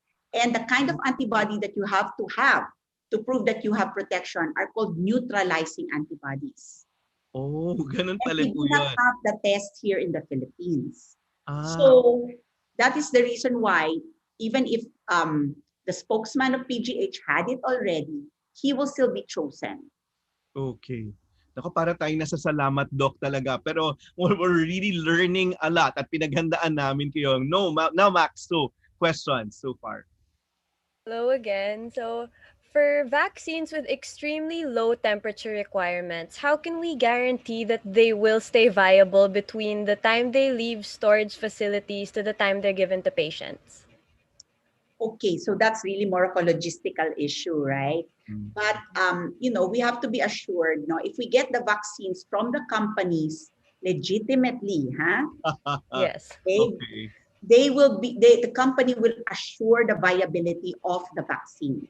Mhm. So even though Pfizer has that -70 requirement, the Pfizer company has already made sure that there are facilities that will allow a proper transfer. The problem is there are some people who are sourcing vaccines illegally or on the black market. So ma'am, you're aware of those? Na I've meron? heard of it, and I'm sure some of you have been offered vaccines for sale. Yeah. So unless it comes from the right direction from the company and government, passing through the government, then we are assured of the quality of the vaccine. Because how do we know if we buy it for ourselves, no, on our own, we buy it, and you're not supposed to buy it, That's illegal. So if you're going to buy it for yourselves and then you're going to not store it properly, then it's like a waste of money. Okay. Ang daming concerns. Les, ikaw. Ma'am, ako yung syringe, di ba? It's a concern now. Baka raw, okay, nandyan yung vaccine, pero yung report sa ABS-CBN kagabi, baka magkulang yung a certain kind of syringe na kailangan kasi parang 5 doses yung pwedeng magawa, tapos yung pang-6 na dose, kailangan ibagong syringe daw yung dapat gamitin. Well, that's the problem with multi-dose vials, no? Yes. That you will have a certain degree of wastage. Oh, okay. Now, in Japan, it's an issue for them that because they have the facility to buy that vaccine that can, the syringe that can get that extra, the last amount. Yung sisimutin daw, ma'am, yung, di ba, the last amount. Yes, but we don't have that. So even if we don't have that, vaccination still goes on. It's there is wastage. So wastage, and then pwede ho bang magkulang yung number ng syringe vis-a-vis yung vaccine? No, the syringe that is going to be used for the regular vaccination is a regular syringe. A regular syringe. It's not a special one. Okay. Kasi meron silang sinasabing hollow, parang ganun. Ibang klase. Ano yan, sa Japan yan concern. Alam mo naman, Japanese, they're very exact, no? Yes. Tayo, unfortunately, we don't have that facility. And also in our Southeast Asian neighbors, they've already started vaccinating. They don't also have those syringes, but vaccination still went on. Siguro yun na nga parang sinasabi syringe yung problema, vaccine nga wala pa. yun yung sinasabi. Anyway, let's go. I think one of the reasons why there's hesitation also in getting the vaccines and getting vaccinated is kasi parang may lumabas na infographic about efficacy rate of different brands of vaccines. Ayan na. Parang yung China vaccine is, the efficacy rate is 50% only, and then the more the vaccines coming from Western countries, para mas mataas yung efficacy niya, around 70 to 90%. Ano pong comment niyo about doon, ma'am? About when we say efficacy rate, what does it mean? Well, efficacy rate is the ability of the vaccine to prevent what it's supposed to prevent. Okay? Mm-hmm. So, for example, the aim really is to prevent the number of patients who will get the COVID, or that's the first thing, or to get a severe COVID. There's two, Kasi pwede you just get the ordinary COVID, colds, di ba? Or you get the bad one that you get into the ICU. Tapos yung bagong strand pa, yung bagong strain and then the variants, no? The variants from UK, South Africa. Now there's a Cebu variant now. I don't know how that is, okay? We have our own local variant, okay? But may lechong Cebu, di ba? Masarap yon. Okay. So as I was saying, the efficacy rate varies per vaccination, okay? Because the vaccines rather are different kinds, no? Iba-iba. Some are from mRNA, some are from the killed vaccines, no? The others are from vector vaccines. Iba-iba. But let's talk about them na. Sige, isa-isahin natin. Let me answer. I might forget. Okay, sige, game. Go. What Lester was asking. The WHO really has a standard to say that this vaccine efficacy is enough to generate herd immunity. Naku, sana naman. So, hindi porket mas mahina yung isa, hindi nyo maa-achieve yung dapat puntahan. Okay? So, that's important to remember na it's not just because one has a higher efficacy, it will not, or a lower efficacy, it will not achieve the aim of herd immunity. Now, what's also important is to look at the parameters whether these vaccines will protect 100% from severe COVID. That's true. That's true. So you can have a low vaccine efficacy, but most of the patients did not get severe COVID. That means they got COVID, but it's mild. So that's fine. Ma'am, no, it's not fine. So, Ayaw ganito. natin. Nobody Ayaw natin. wants to get COVID, Yeah. Noel. But to choose between severe COVID and a COVID that is mild, I will choose the mild COVID.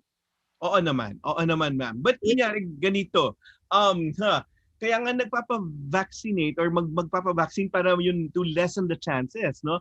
Tapos sabi nga, well, kung nga raw sa buong panlaba mapili tayo, ano pa kaya yung ituturok sa katawan natin? So, let's go through the vaccines now available or that would be available.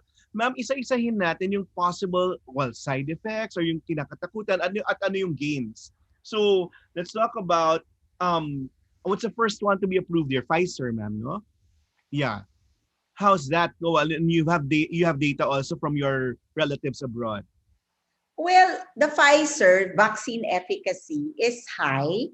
I think it's one of the highest vaccine efficacies. Mm-hmm. Its ability to prevent against severe COVID was also documented to be high, 100%. Mm-hmm. However, I'm sorry, it's not even 100%. Pfizer is not 100% for vaccine for prevention of severe COVID. So you see, you have a high efficacy, but you have around, I'm sorry, I'm not so familiar with the stats, no, but mga 89% prevention of severe COVID. Okay. So yun ang parang I have relatives who've had it abroad and they're okay. Okay, they did not have any side effects. Now the risk of, there was some initial findings that these particular vaccines were actually more allergenic. You know, they cause this condition called anaphylaxis, which is a severe allergic reaction. Okay. But the rate was only around 1 in 100,000 patients. Okay. So it was not very significant. Okay. So yun yung sa Pfizer. So meron talagang after effect, no?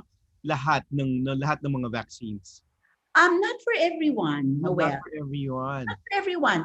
You know, even the flu vaccine that we give. Yeah. I have patients who I have patients who don't react at all. Okay. And then I have patients who, after having the vaccine, they'll get fever. Okay. Yeah. Now, so everybody has their own reactions. We call that idiosyncratic. Okay? Kanya-kanyang reaction to vaccine. Okay. But in the studies that have been done, majority really did not have any reactions. And if they had, it was mild. Okay. What are mild reactions? Yung injection site pain. Yes. Okay? Or parang redness there, local. Yes. Or they get fever, they get body pain. That is actually considered mild. Okay. Okay, so iba-ibang reaction.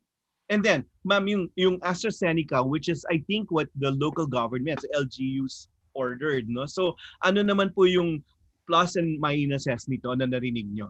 Or well, you know, I'm not the authority to give the statistics, no? Yes. Usually the infectious disease doctors who know this well. Yes. But what I know from Astra is that it has reached 60+% of vaccine efficacy. Okay. And its ability to protect against severe COVID is 100%. Okay. Reaction rates are not so high.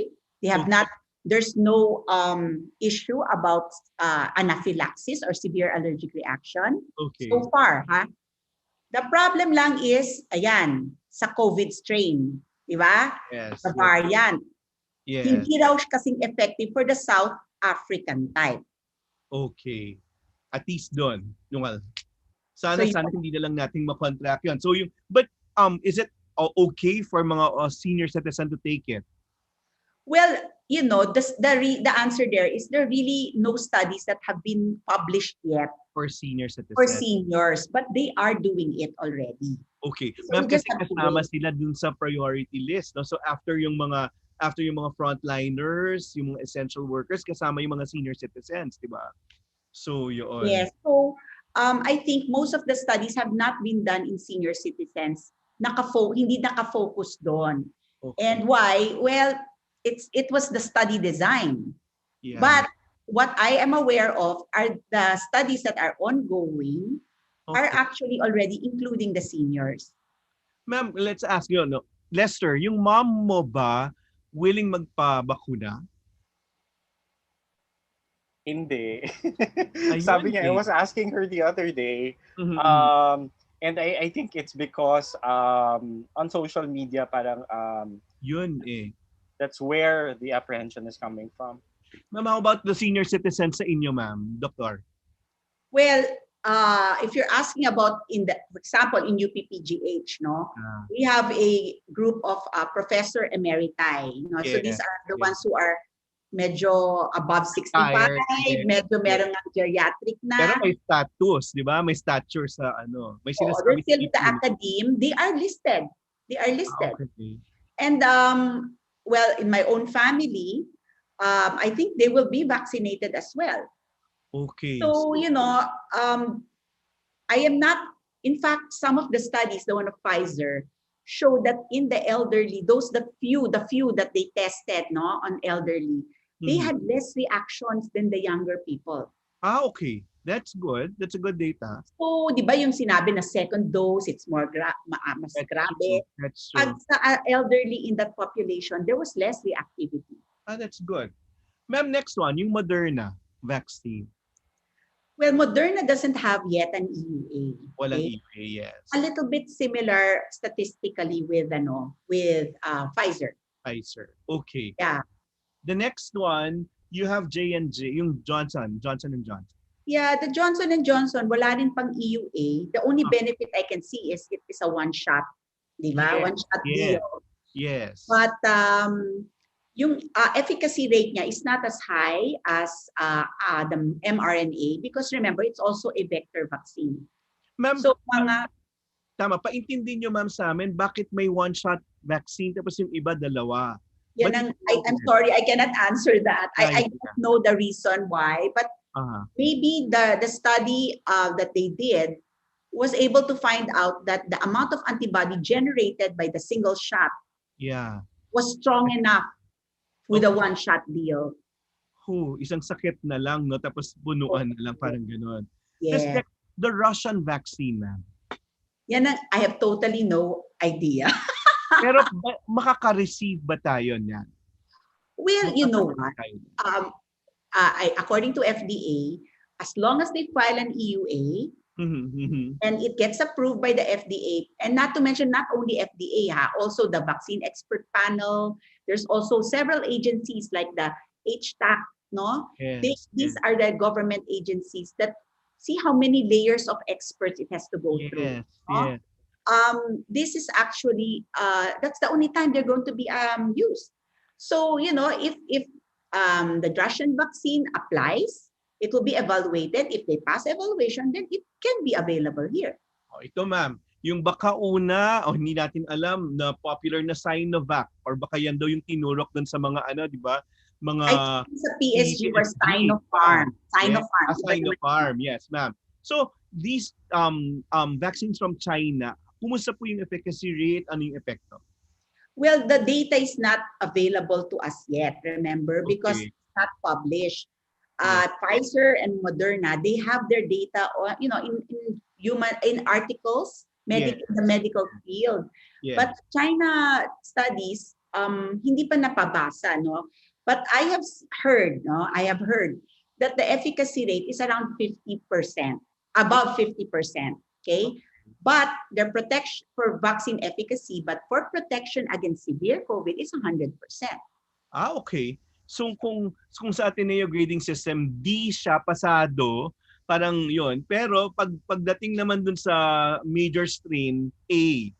So, it's important to know what your aim is when you vaccinate. Diba? Do I want to be prevented against going into the ICU? Or do I want just to not get COVID at all? That would be the ideal, Noel. Yes. That we don't get COVID at all. But there's no perfect vaccine.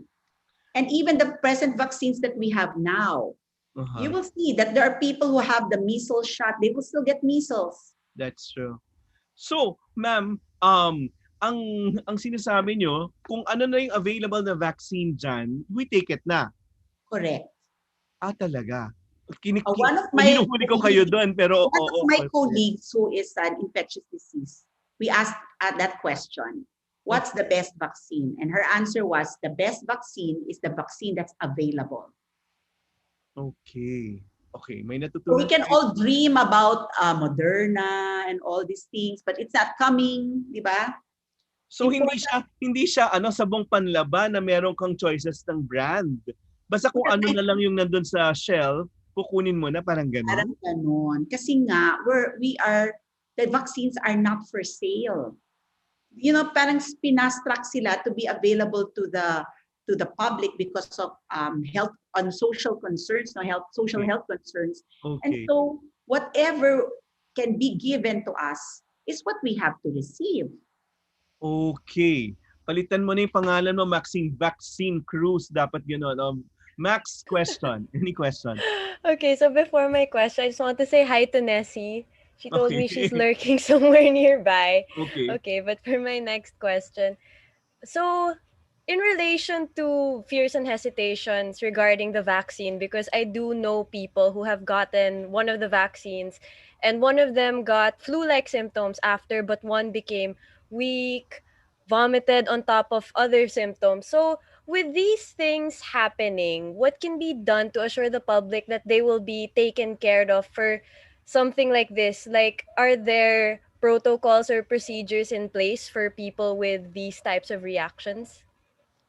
Well, because of the nature of the vaccine that they are still under clinical trial, the government has really come up with some programs already to make sure that once there are vaccinations, that there will be doctors who are trained to recognize these symptoms. Yeah. So, you know, the symptoms like the fever, that's actually not the symptom to watch out for.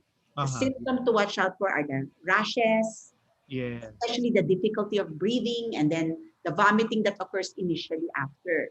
That's why our society has worked together with DOH, and many of we have some members of our society are part of NIFIC. NIFIC is an organization to look at vaccine adverse effects. And that's why we have come up with a lot of protocols and infographics to give to the vaccination centers. Very good. Kasi, you know, we realize that not all centers will really have specialists like allergologists there. So we have to make sure that as long as there's a doctor there, that doctor would know what to do. So grabe, no? Hintayin natin si Maria Rosario Vergere nagre-report ng COVID cases, and at the same time yung after effect, yung di ba, yung effects ng vaccine, no? So ang dami ng datang aayusin ng mga doktor. Ma'am, do we have enough people, or are you counting on volunteers or nurses or medical practitioners to facilitate this or do the vaccination? What I know about, I'm not the expert on the vaccine rollout, no, but I know that there are the centers, no, the government centers, there are designated vaccination centers. And they will be equipped with enough healthcare workers and at least a doctor to be there. You don't have to be a specialist to man the center. Okay? Kasi the doctors have been trained already to recognize and deal with the reactions. Now, if some patient gets a very strange reaction, no, then that's the time that this patient will be referred to a center that can actually deal with that. So, yon, parang I think we should be assured, no. In fact, after the vaccination, everybody has to wait for at least 30 minutes Yun nga to monitor for reaction. You will not be allowed to go home. Ayun na nga. And Lester, did you hear that? Si Mayor Joy Belmonte in an interview sa ANC said Ateneo has said yes to being one of the vaccination centers. Totoo ba? Totoo pala yun. That's good because you have a medical school and the medical school can help you also man it. Okay. Sige ma'am. Next question. So, the children are not required to be vaccinated, no? Well, they're the last in the tier. Okay. Okay. And then now you talk about the side effects. Yan po that we have to caution ourselves with, or parang that we should be aware of. Well, as I've mentioned, the more common side effects that have been seen with these vaccines, with the different vaccines, whatever, kay mRNA yan, kay vector, kay whatever, they are local reactions, mild. Yan yung mga pain that or parang redness that can be addressed with just a paracetamol or maybe putting a cold compress, no, and resting, and then in a couple of days it's gone. Now, some people will have what we call systemic reactogenic reactions. Reactogenic means that your immune system got so hyper, it got inflamed, and so the products of inflammation are causing the symptoms like fever, joint pains, flu-like symptoms. That will get well naman when you give paracetamol also and rest. So those are the usual reactions. The ones that are more severe are the immune-mediated reactions. They can be allergy, or they can be called what we call immune complex reactions, like that person who got the ITP. So among the immune reactions, there's several types of immune reactions. The allergic reactions, if ever, are the more common ones, and they can be addressed by giving the epinephrine, right, for the breathing, and antihistamines. So parang you make it sound parang so safe. At least, no? So yes, because, under control, no? I have to say that the government has really put a lot of effort in trying to fix this, no? Together with the societies, the medical societies involved. The doctors in private sector are also involved in trying to help the government come up with a safe program. Ma'am, pero yun na nga, ang tanong ko, well, they've been trying to get their acts together, pero bakit wala pa nga yung vaccine? Yung isang sinabi nga po ni Senator Nancy Binay, no? So, yun parang from day one, what we had with this pandemic, lahat tayo reactionary. We have term sheets but no supply agreements. We should have had those supply agreements signed. 15% na lang daw instead of 20% ang ibibigay ng COVAX ng World Health Organization. And we have to pay $84 million for 5%. On the vaccine rollout, well, intindihin na lang natin ito, there's still no definite date sa pagdating ng vaccine. Ito yung sabi na practice na lang tayo ng practice. Pero sana we can ask countries like Vietnam what they are doing. Ma'am, what is there to learn about our Asian neighbors na monitor po ninyo? Wow, I cannot comment really kasi it's really bureaucracy, no? That's true. It's how the governments are run. Yes. And maybe we were not prepared. We were not prepared for such an issue to occur. Ako lagot ka kay Secretary Harry Roque. Ma'am, prepared daw sila at yun parang ginagawa nila. I really don't think they were that prepared. Maybe they're prepared to a certain extent, but obviously there were many things that maybe people thought was easy to do, but there were some important steps that were not followed. Like for example, why was it delayed now? We were all waiting for it. I was waiting to be vaccinated this week. Yes. Okay, but why not? Because of an indemnity Valentine's Day. Yes. Yeah, so that was what was funny. They kept on talking to the companies and trying to order already, but the indemnity clauses were not actually signed.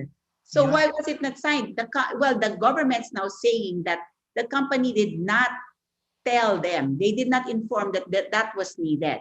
That is, so we don't know who's he said, she said, diba? Yes, we don't know. So, but I have confidence naman that it will come.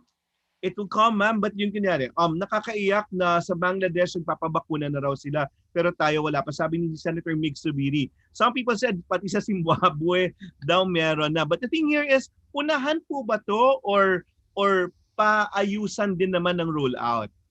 Kasi sabihin nila, buti na rin na-delay tayo kasi natututo tayo dun sa mga experiences na mga nauna sa atin. There are many factors involved there kung bakit hindi tayo nauna, no? Maybe it's the way also our laws were made, no? Hindi na-anticipate that this would be there, but it's a law. So how can you go around the law, di ba? Unless you change it. And of course, changing it takes time, right? So, and also not to mention that for example, in Indonesia, they started vaccinating. They Yes. started vaccinating already with Sinovac. Yes. Okay? Now, it seems that our experts here are more discerning, Yes. okay, with the kind of vaccine that they want to give to the population. Public, yes. So I don't know what they gave in Bangladesh. Yes. If we did not have very strict laws either, we would be having any vaccine that comes That's in. true. That's true. And I guess everybody is just being careful because especially what happened to the Dengvaxia scenario, no? Yes. Yes. We actually have a kumbaga siguro track record Yeah. that we have to be careful here in the Philippines. The companies are careful because if this not rolled out well, it can be another fiasco. That's true. That's true. So people were saying nga, dapat may vaccine rollout muna bago bumalik sa MGCQ. Ma'am, what's your position on that? Na babalik na yung Metro Manila. Kasi 1 year, happy anniversary ng lockdown, di ba? Ng March. Well, they are, oo nga, malapit na March 17. Ma'am, 17, yes, no? yes, yes. Parang dapat may celebration sa March 17. Anyway, klase, no? I personally do not agree with the MGCQ, okay? Without the vaccine. Right now, many people are saying, oh, it's so bad here in the Philippines, that the infection rate is so out of control. I personally don't see it because in PGH, which is a COVID hospital, di ba? Yes. Right now, the total number of infected people are only 60 plus. Okay. And last year, it was like 180 plus admitted in the hospital. That's per day, huh? Yes, yes. So the statistics have gone down. And why? Why? Are we developing herd immunity, maybe? Or maybe we are really more careful. Hindi nare-report. Di ba? Yung iba, may mga report pang hindi pumapasok. May mga ganun si Dr. Reverhere, di ba? Well, I guess, my only statistics are from PGH. So I don't know the national. But comparing us to the US and the UK, it's uncontrolled. Despite, you look at it, even though nagva-vaccinate sila, hindi pa rin sila controlled eh. Yeah, yeah. Why? It's because, I guess, our culture, we are a bit more compliant. The only problem that we have is we are medyo siksikan, no? It's congested in Metro Manila. Okay. But if you look at it, you go out in the street, people are wearing their shields, they're wearing their masks. Yeah, yeah. So, pero ma'am, yun nga. I believe in the Pinoy. Yeah. Tama naman, pero ang na-control sa atin hindi lang nga sakit, hindi lang COVID, kung ang daming kinontrol sa atin, di ba? Even our economic capability. Lester, so that's the problem, the economy, no? Yes, yes. Well, regarding your comment about Quezon City, Mayor Joy Belmonte mentioned today that there are 24 sites all over the city that are vaccination sites, and Ateneo de Manila and Siena College and churches in Quezon City will be vaccination sites. However, kailangan daw ng volunteers, di ba? Accreditation din regarding the process from DOH. So, waiting regarding that sa DOH to make the process systematic. Ma'am, ano yung requirement for you to be a vaccination? Anong kailangan kondisyon pag nagbabakuna? Ma'am, bring us to that place. Kunyari, papunta kami ni na Lester, ni na Max sa isang bakunahan, nagpapabakuna kami. Anong i-expect namin itsura? What do you mean? I'm sorry. Are you asking? Kung magpapabakuna na kami, ano yung kunyari nakakita kami ng COVID site, 'di ba? Parang yung center para isolation center. Pero paano pag yung vaccination site? Ano po yung yan ang hindi ko alam, Noel. Okay. Sorry, I'm not privy to the setup, no? Yes. So kasi that is really done by the government agencies. Okay. Who are preparing for the vaccination center. But I think they will still consider the 4 important things, diba? Social distancing, hand washing. Those are basics, no? That will always be there. And I think even we have vaccines, we still have to do those things. Ma'am, ito, sobrang on top of the head of some people. Yung sa flu shots kasi, pwede mong kunin sa bahay. Pang-swab din, pwede ring home service. Yung vaccine ba, hindi pa pwedeng home service? I don't think so because they have to monitor for the adverse reaction. And Okay. that cannot be monitored at home. And if you are that kamalas-malas na tao, no, Thank God, wag you naman. have to be in an area where they can give you the right medication or the right treatment. Okay. Max question, na-encourage ka bang magpabakuna dahil sa You talk na to? you know, if I'm being honest, of course, I believe in vaccinations and I want to live life how we used to again. Yeah. But I think I'm still like, well, as you said a while ago, the best vaccine is the one we have. But I'm not gonna lie, I'm still a bit scared of being in the small percentage that has the side effect. So I'm still honestly a bit worried for that. But I'm hoping that once the vaccine rolls out here properly, legally of course, and the side effects hopefully lessen and we get the herd immunity, I hope to get it then. Max question, Yes. will leaders or influential people taking the lead influence you into like getting yourself vaccinated? You know, I will look at people online mostly to see their experience with it, because as I said, I've had friends, I know people abroad who've already gotten vaccinated. So for me, the weight of seeing public figures and the weight of seeing people I know are just the same. I will really gauge my decision off of the reactions and experiences. And I think the vaccine needs to roll out here for me to also make a decision so I can see how it's like here and how Filipinos are reacting to it as well. Mm-hmm. Les, any other questions para kay Doktora? Doktora, ano kaya yung pwedeng gawin ng isang Yeah. regular citizen? Halimbawa ako, I'm okay in getting vaccinated, but I have friends and relatives that are not convinced in getting vaccinated. How can I convince them? Ma'am, you have to say yung there's more win in a vaccine. You have to say those terms. Okay. Yeah, well, you know, the risk, our mainline tagline always is that risk of getting that reaction is so small compared to the benefit it will have for society. Okay? If you always think, I believe that we have to think beyond ourselves. Okay? We have to think of our society, our life, our countrymen who actually are suffering because they cannot work or they don't have any work. Yeah. All of these can happen. We can improve everything if we are protected. So, if every single person is going to say na, I want another person to be ahead of me and I will wait and see, Yeah. but nothing will happen to us. Yeah. Okay?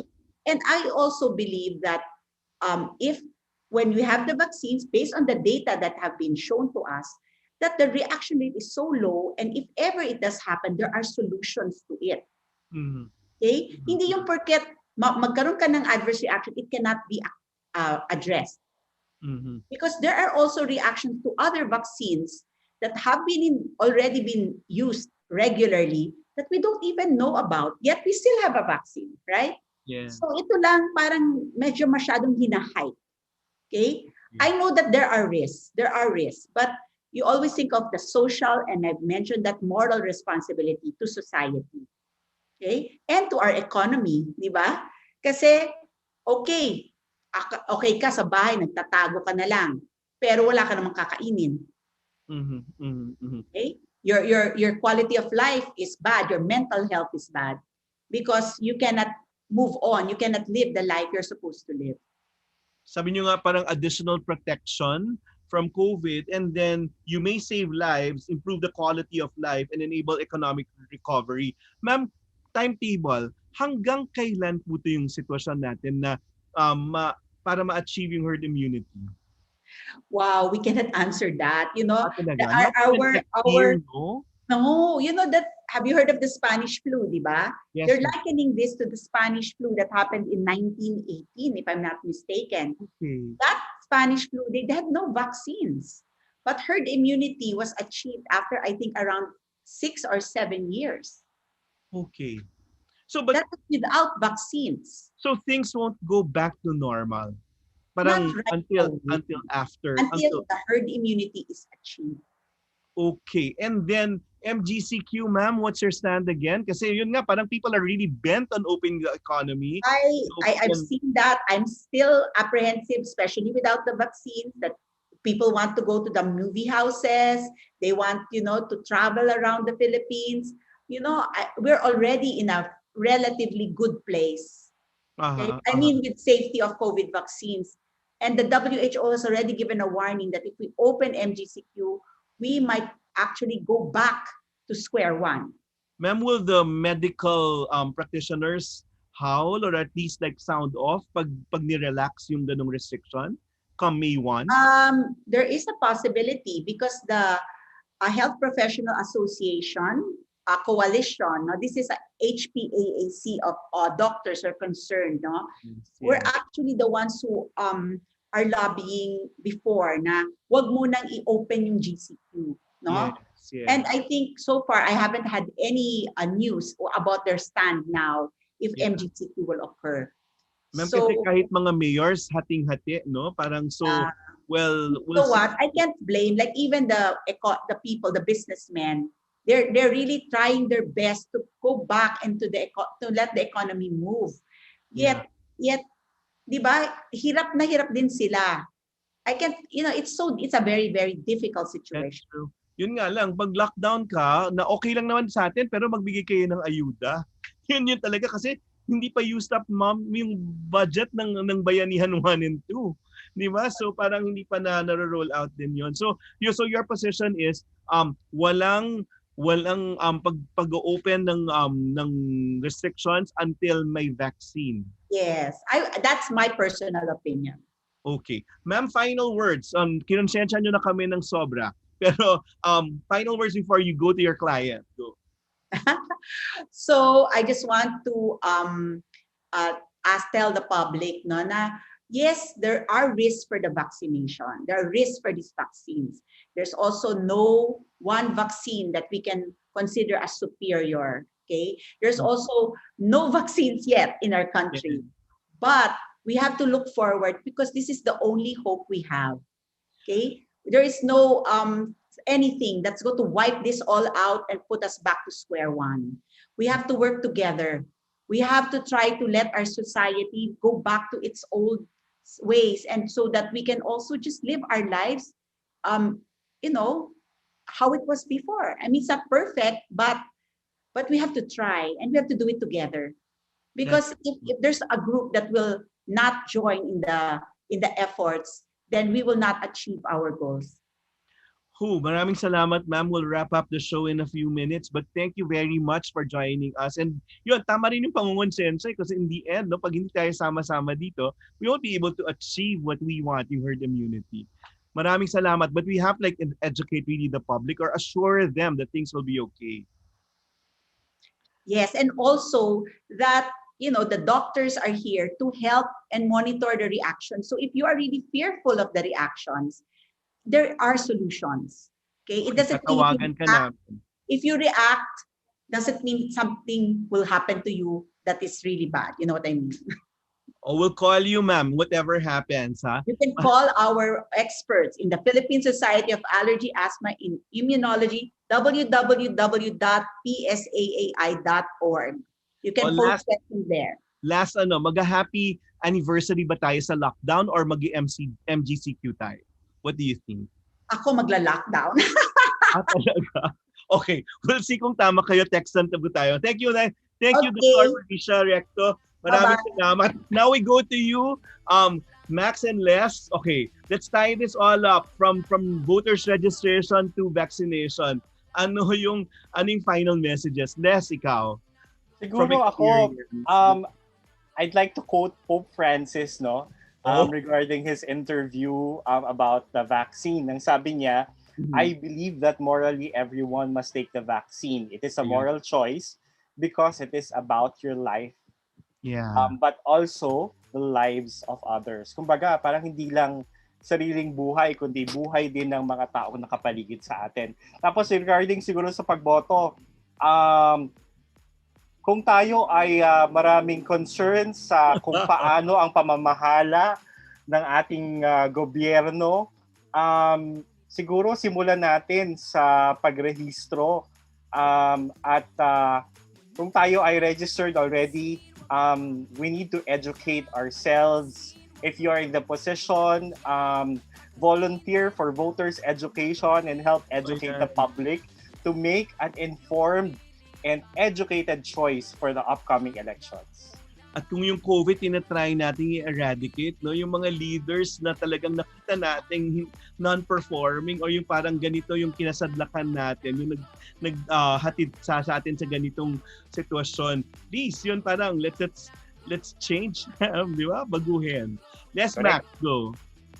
Actually, when you brought up how it's almost about to be a year of lockdown, that really put things into perspective for me. Because like, wow, it's been that long and we're still here. But anyway, you know, both of the topics that we talked about today, like voters registration and vaccination, they both seem to be very different. But a similarity I did see is that both of them are ways to concretize things that we want. So in terms of voters registration, voting is a way to concretize a goal we have for the country, and that's good leadership, so that we can live better lives, so that we can bounce back and experience some semblance of comfort. And then vaccines, while they're still not here and people are still making their decisions, when they are here, it is our responsibility also, as what Dr. Recto mentioned, to take the vaccine so that we can also contribute to going back to normal life and to having herd immunity. So to everyone who watched today, who joined us today, we hope that everything that was discussed and that was talked about shed some, at least a little bit of light on these two very important decisions that all of us need to make and that all of us need to be responsible enough to make, so that one day we can go back to living, as I said, to living how we'd like to. Maybe not exactly how we used to, but I guess living the way we need to. That's true. At this point, and yun, my final point is vaccination and registration, voters registration, are non-partisan activities. Hindi dapat hinahaluan ng politika. And they are our duties as citizens, and that it not be politicized. Let us all take part in it. Well, yun yung maganda, no? We weighed everything. Pwedeng i-share nga lahat ng mga knowledge na to. But kailangan natin ikampanya yung voters registration and yung vaccination. Ang hirap pareho, pero kailangan natin gawin. So, thank you very much for leveling up with us. Salamat, Les, ulit. Salamat, Max. Next week, nag-request ako na mas maaga kasi yung guest natin will come in right after Eat Bulaga. Yan yung cue. So 2 o'clock, level up will be at 2 o'clock to 4 next week. Pero holiday pala on the 25th. So the Thursday shows pala are off air. So yun. So we'll see you again on Friday. Yan, it will be a fun episode naman next week. Tatawa tayo at we will go art and laughter and comedy. Siguro that's the way on the way we address these things after this heavy, kind of heavy issues and public service that we had today. So happy anniversary, radyo-katipunan. Ako, naka 3 years na tayo. Happy anniversary, RK! Grabe, no? Parang at patuloy pa rin tayong parang nag-challenge na mag-tackle ng mga issues na ganito. At we're enjoying it and we're learning a lot from it. And then, ang mahirap yan yung action part.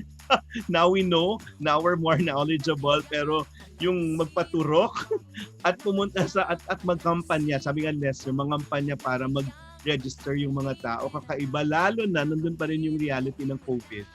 So, yun.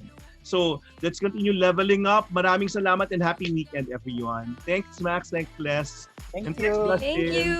Bye-bye. See you next week.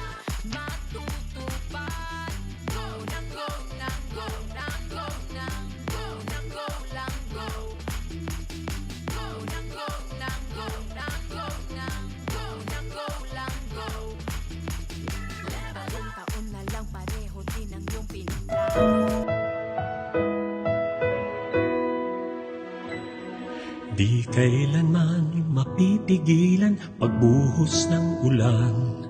Ang buhay sadyang ganyan. At kaya nang papago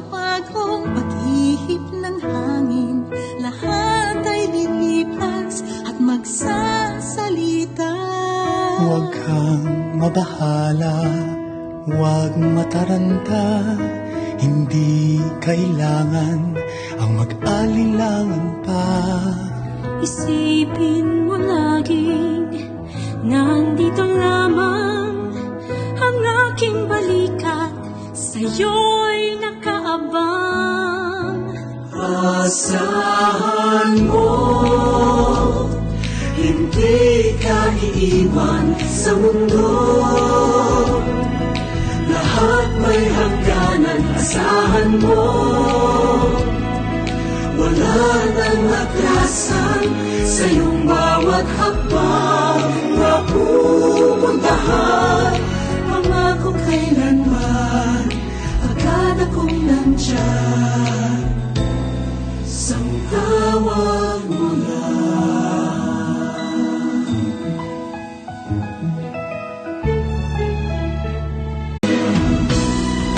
Asahan mo, hindi ka iiwan sa mundo. Lahat may hangganan, asahan mo. Wala nang atrasan sa iyong bawat hakbang na pupuntahan. Pangako kailanman, agad akong nandyan. Sang tawag mo lang.